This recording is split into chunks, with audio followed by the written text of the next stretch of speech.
Bonjour et bienvenue dans mon atelier. Bienvenue dans Histoire d'artisan. Je suis Lisa Millet et je serai votre guide dans l'exploration de l'artisanat d'art. Histoire d'artisan est l'association qui valorise l'ingénierie des artisans d'art en mettant en avant l'innovation et la recherche au sein des ateliers. Ce podcast est le reflet d'un univers merveilleux et riche avec lequel collabore Histoire d'artisan. Aujourd'hui, nous accueillons Robert Mercier, artisan du cuir. Robert nous parle de ce matériau qui offre des possibilités infinies d'utilisation et plus particulièrement des métiers qui l'utilisent. Vous découvrirez que le maroquinier et le maltier ne fabriquent pas les mêmes objets, que le sellier maroquinier et le maroquinier n'utilisent pas les mêmes techniques, et vous en saurez plus sur les différents cuirs et leurs utilisations. Belle écoute!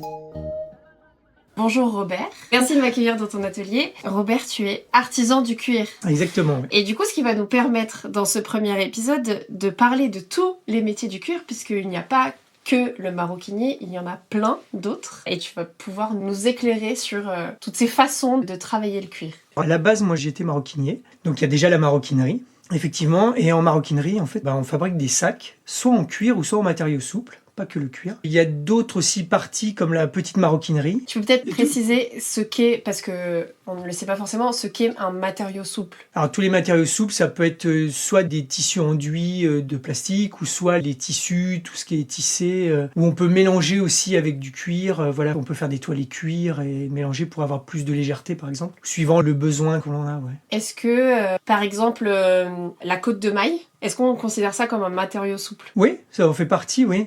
En fait, moi, dans ma filière, quand on a fait notre formation, on travaillait justement avec plusieurs matériaux. Ils nous ont adapté aussi à pouvoir mêler et aussi à pouvoir travailler sur ces différents matériaux pour pouvoir les associer, en fait, justement. Le sac a toujours été associé à d'autres matériaux. Parce que à une période aussi, pour le développement du sac, le coût du cuir est quand même assez élevé. Et il faut savoir qu'un sac qui est fait tout en cuir, surtout quand il a un volume assez important, il est très lourd. Donc si on veut quelque chose de plus léger, ou même un visuel, un look plus léger, on peut utiliser aussi des tissus, ou alors pour être plus mode avec du métal, ou plein de choses comme ça. Donc c'était assez important aussi de pouvoir mêler tout ça, parce que même les doublures, il y a les doublures des sacs, maintenant on va doubler souvent en cuir, mais avant c'était pas doublé en cuir, c'était souvent en tissu. Vraiment très très souvent en tissu, soit du satin ou du coton ou plein de choses différentes. Mais voilà, c'était assez courant quand même avant.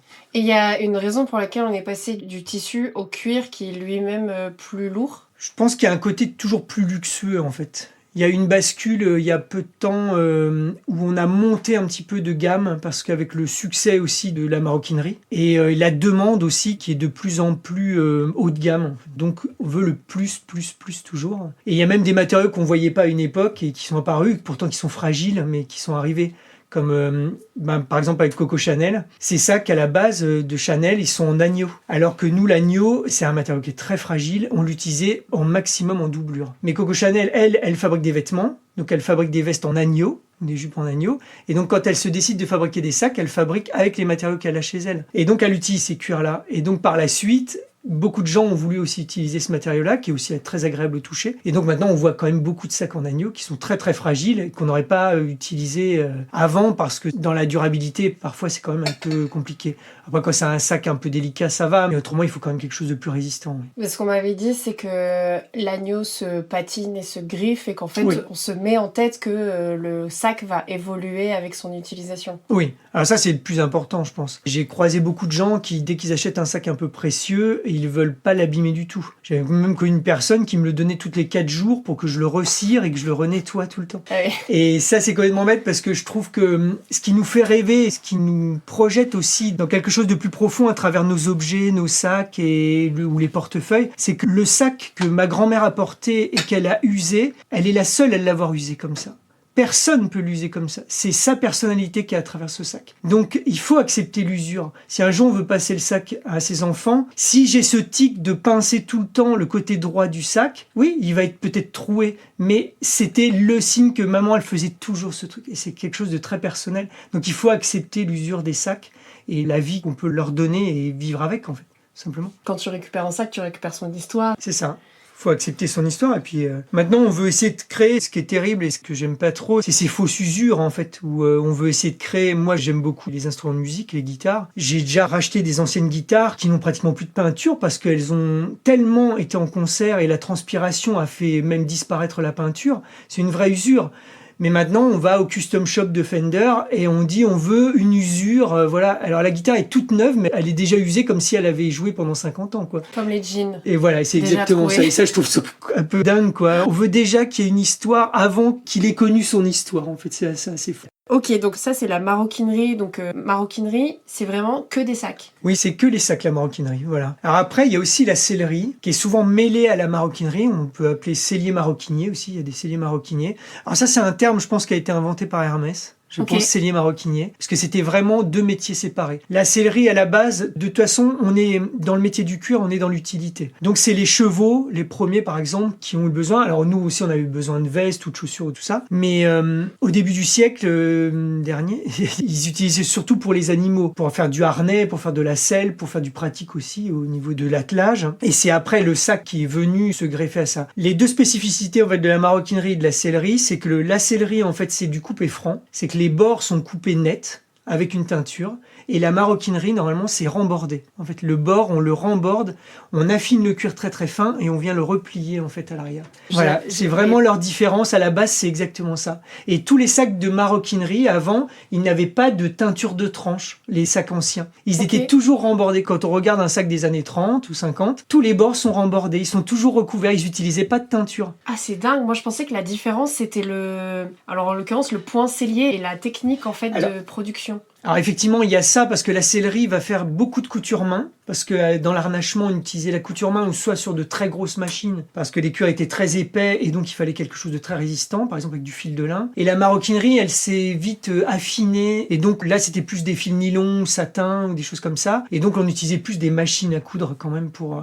Et la maroquinerie était souvent plus faite avec des machines à coudre et la sellerie à la main. Et ça, c'est vrai. Donc en fait, si je comprends bien, la différenciation qu'on fait entre sellerie, c'est couture main, et maroquinerie, c'est couture machine, vient du fait que on avait des besoins spécifiques pour la finalité de l'objet. Oui, bah c'est l'industrie. Une dame qui commande son sac, elle va avoir moins de... Comment dire, elle va moins le solliciter qu'un percheron qui tire sur un attelage, je pense quand même. Donc elle est là la différence. Hermès, je pense qu'ils ont croisé le truc parce qu'effectivement, bah, ils font de l'arnachement à la base, donc ils sont selliers. Et à un moment, ils s'aperçoivent que les sacs fonctionnent et eux aussi, ils veulent fabriquer leurs sacs. Et ils peuvent le faire, ils ont de la matière, ils peuvent le faire. Et d'ailleurs, les premiers sacs, c'est souvent des sacs qui étaient utilisés pour transporter des bottes ou des selles, en fait. Le Birkin, quand il était en sacco à courroie, qui est son ancêtre, c'est pour porter des bottes, d'équitation, des choses comme ça. Et donc, eux, ils ont continué à utiliser leur technique qu'ils connaissaient. Et donc, comme ils ont commencé à fabriquer des sacs, bah, c'est devenu effectivement des selliers maroquiniers. Et donc, ils ont presque créé un métier, je pense.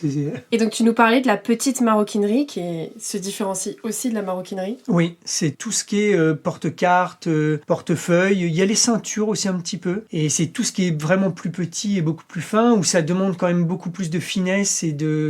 Les sacs aussi demandent pas mal de finesse, mais la petite maroquinerie, c'est vraiment très, très pointu. Enfin, si on veut avoir une belle petite maroquinerie, c'est vraiment un travail très, très précis et très, très fin, oui. Donc, c'est vraiment un savoir-faire quand même et une approche qu'il faut connaître. Oui, plus c'est petit et plus le défaut va se voir. C'est pas une histoire de défaut, c'est que si je vais faire un sac basique, je vais être avec un cuir qui fait, on va dire, 2 mm d'épaisseur. C'est un sac qui va être solide, résistant et qui va être parfait, en fait, pour porter comme ça par rapport à son volume.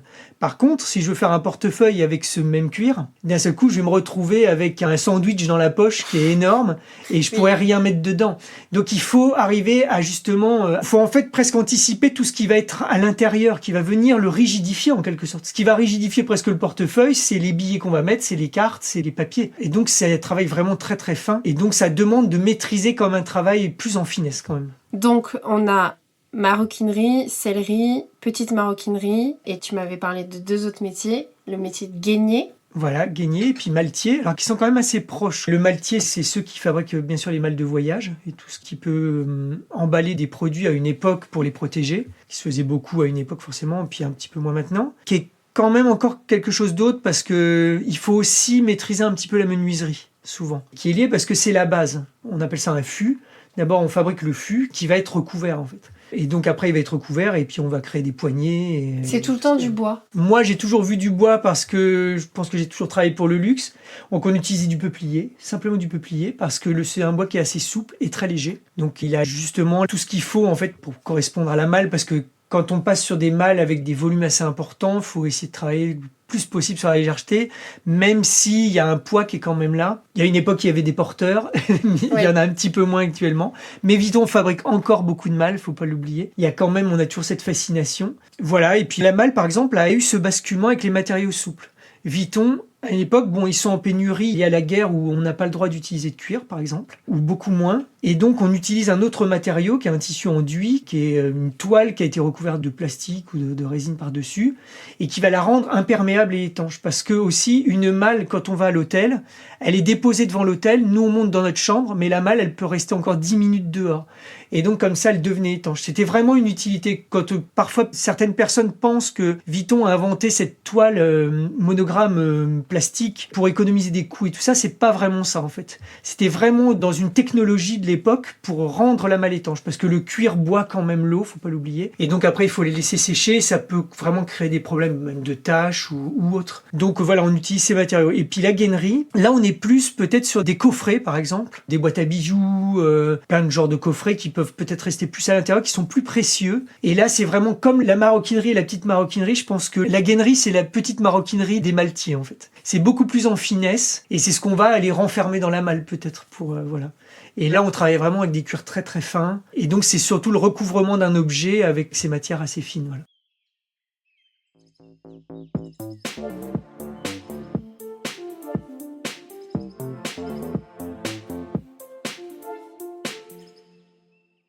Donc ces deux derniers métiers, en fait, si je comprends bien, le cuir va être juste, alors je vais le dire très grossièrement, mais collé. Coller dessus, oui, c'est ça exactement, oui.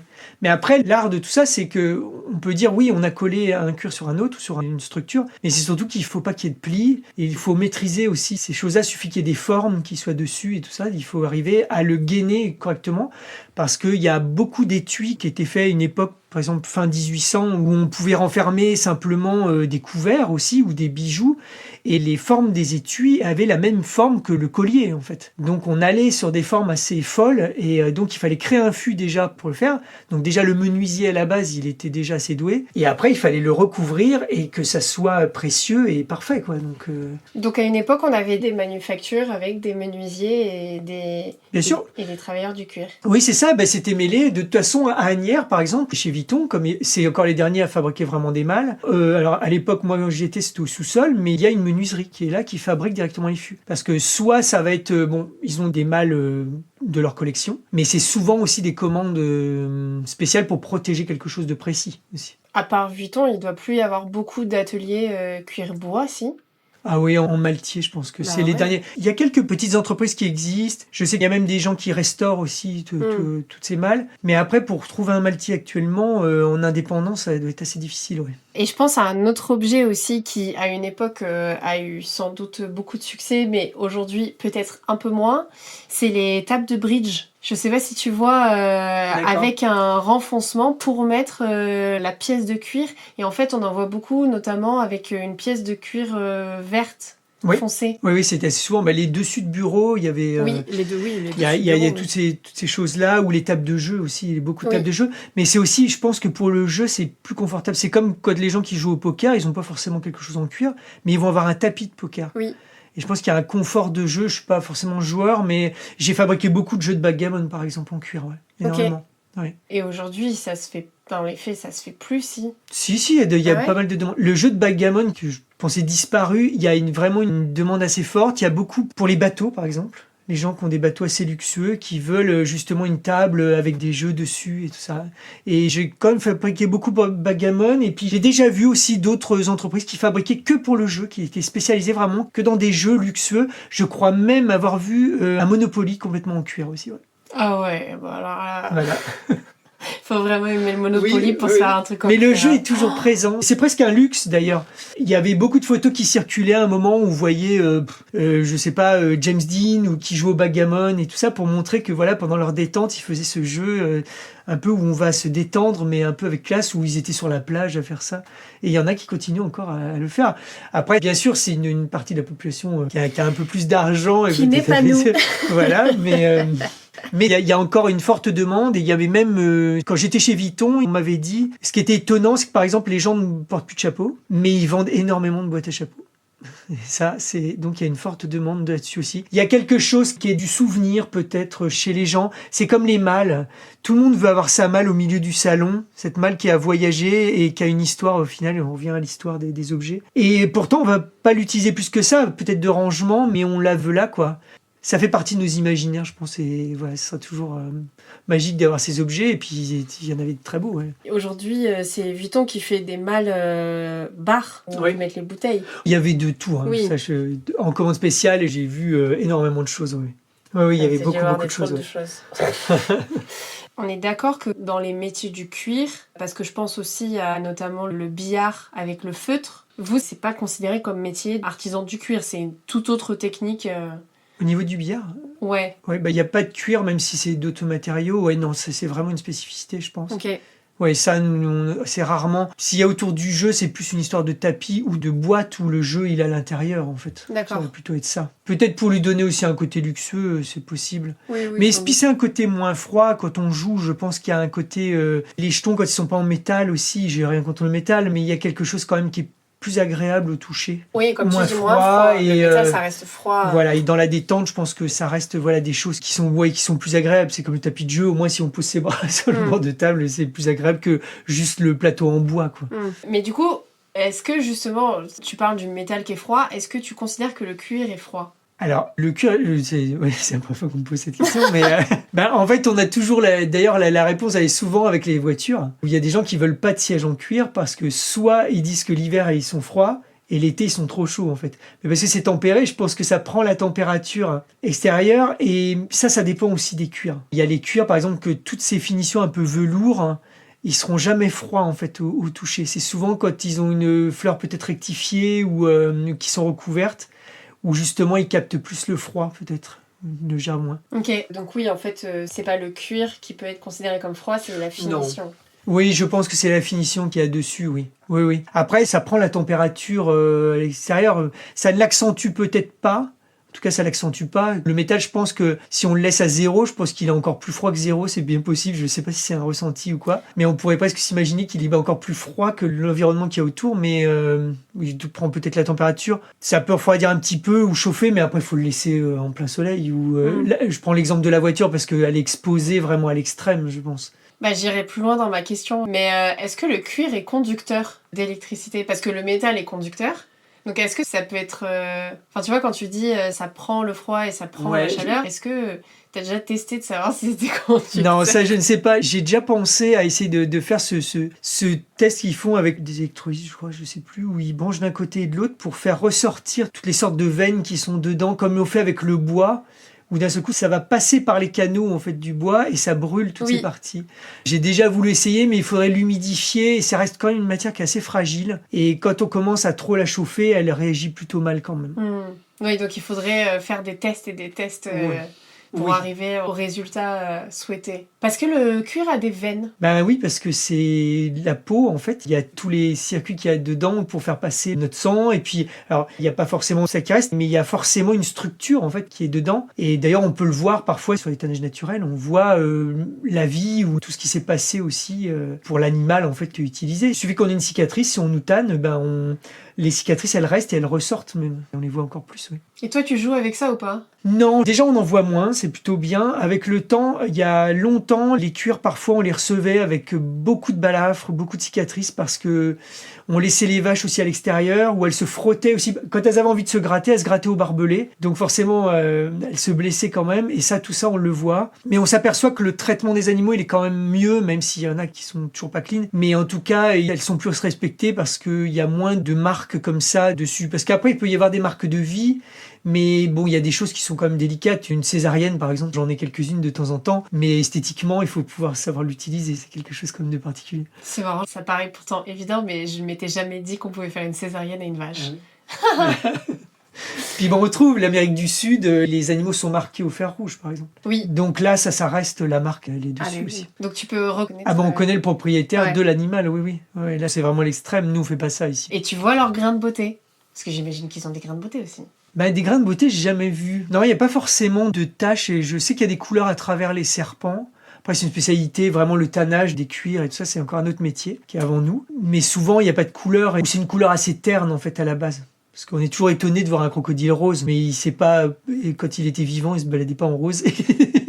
On l'a coloré par la suite. Ou à paillettes, bon voilà, c'était bien après. Mais après, il n'y a pas forcément de couleur, oui. C'est par la suite qu'on amène une couleur, en fait.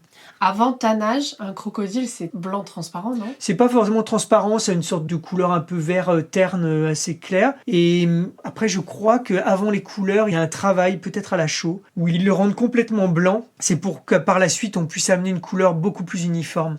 Parce qu'il faut aussi accepter, dernièrement, il y a eu ces crocodiles, d'ailleurs, qui sont assez prisés. Ça s'appelait Himalaya, je crois. Et c'est des crocodiles très blancs. En fait, ils ont justement une couleur qui est sur le côté, sur les flancs. Et ils le gardent comme ça, en fait. Donc ils ne traitent pas à la chaux de ce côté. Voilà, non, ils le laissent avec des teintes naturelles, mais souvent, les demandes sont très souvent uniformes. Et c'est vrai que les choses naturelles ont quand même dévié. La maroquinerie des dernières années, ils veulent quelque chose de parfait, quoi, de vraiment parfait. Parce que le client, il faudrait l'éduquer pour qu'il comprenne pourquoi il y avait ce petit défaut qui n'est pas un défaut, en fait, et qui est simplement la vie de l'animal. Et au contraire, ça amène quelque chose de plus unique. Mais on va vers la perfection, et donc il faut pratiquement écarter tous les défauts. C'est peut-être pour ça aussi qu'il y a plus de peaux aussi dans ceux qui déstockent les peaux, tout ça, parce qu'elles sont écartées, parce que voilà, elles ont des petits défauts et qui peuvent être très bien utilisés derrière, c'est sûr. Autre question qui peut paraître complètement débile, mais les vaches noires et blanches, le cuir, il est noir et blanc? Non, c'est que leurs poils en fait qui sont... Ah ouais? sur les... Oui, c'est débile parce que nous n'avons pas la tête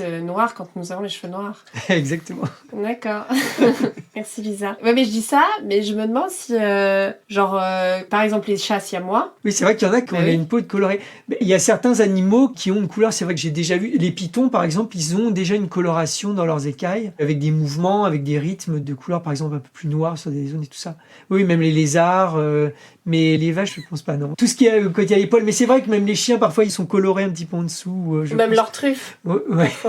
On les voit, elles ont des taches. C'est vrai. Bon bref, ma question était pas si débile. Ok, très bien. Donc on récapitule. Maroquinier avec son enfant, la petite maroquinerie. Avec son cousin, le cellier. Et ensuite, Maltier avec son enfant, le guénier. Voilà, c'est un peu ça. Très bien. Et merci beaucoup Robert pour cette petite introduction sur les métiers du cuir. Je suis ravie que nous l'ayons fait. Et je te dis à très vite pour l'épisode 2. Merci beaucoup pour votre écoute. J'espère que ce premier épisode avec Robert Mercier, artisan du cuir, vous aura plu. Dans le prochain épisode, Robert nous parlera de ses recherches et de ses projets. Vous pouvez continuer de m'aider à faire découvrir les histoires d'artisans au plus grand nombre en mettant une note et en vous abonnant sur votre plateforme de streaming préférée. Comme d'habitude, je publie régulièrement des photos du travail des artisans sur Instagram, donc n'hésitez pas à vous abonner pour découvrir leur métier en images. À bientôt avec une nouvelle histoire.